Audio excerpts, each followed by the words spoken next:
તમે તમારો કિંમતી સમય કાઢી અને મીટિંગમાં આવ્યા એટલે ખૂબ ખૂબ આભાર. તો જેગ્રો હાઇડ્રોસિસ કંપની વતીથી હું આપનું હાર્દિક સ્વાગત કરું છું.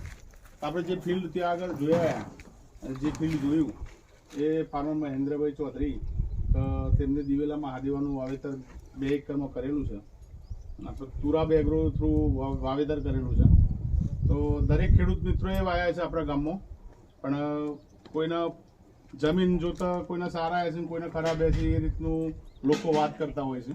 પણ દરેક જગ્યાએ ઓલ ઓવર વાવાઝોડું આવ્યું તો પણ મહાદેવા સારા છે આપણા દિવેલા. બીજી બધી હાઇબ્રિડો કરતાં અત્યારે પરફોર્મન્સ એનું સારું છે.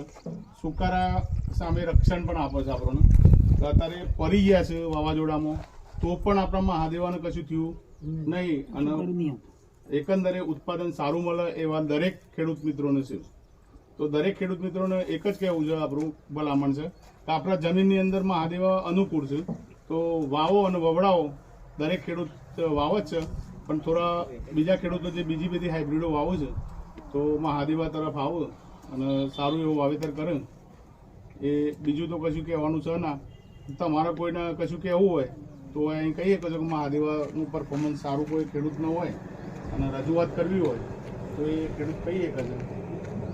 બીજા કોઈ ખેડૂતો વાયા હોય સારા હોય એ કહીએ કે છે, કારણ કે આપણે ઓલ ઓવર ફિલ્ડ સારા ફિલ્ડ ઉપર રાખ્યું નહીં પણ ઓલ ઓવર ફિલ્ડ ઉપર રાખ્યું છે, પણ એ પણ સારું છે. તો આગળ જમીન જોતા ઘણું બધું એની અંદર ચેન્જિંગ છે. રેતાર છે એકદમ જમીન. આપણે એની અંદર ટ્રીટમેન્ટ સ્પેશિયલ કરાવીને મિટિંગ રાખી હોય એવું નહીં. અને ખેડૂતે એ તો ખબર નથી ખેડૂતને મિટિંગ કરવાની છે, પણ ફિલ્ડ જોયું એટલે મૂકીને મિટિંગ કરીએ. એ મહેન્દ્રભાઈએ આપણે 15 થી 20 મણ જેવા દિવેલાનું ઉતારી લીધેલા છે એની અંદર. તો પણ અત્યારે સાઈડની મારો પણ દોરી માર છે. તો દરેક ખેડૂત મિત્રોને નમ્ર વિનંતી, જય એગ્રો સીડ્સ કંપનીના મહાદેવા વાવો અને વવડાવો.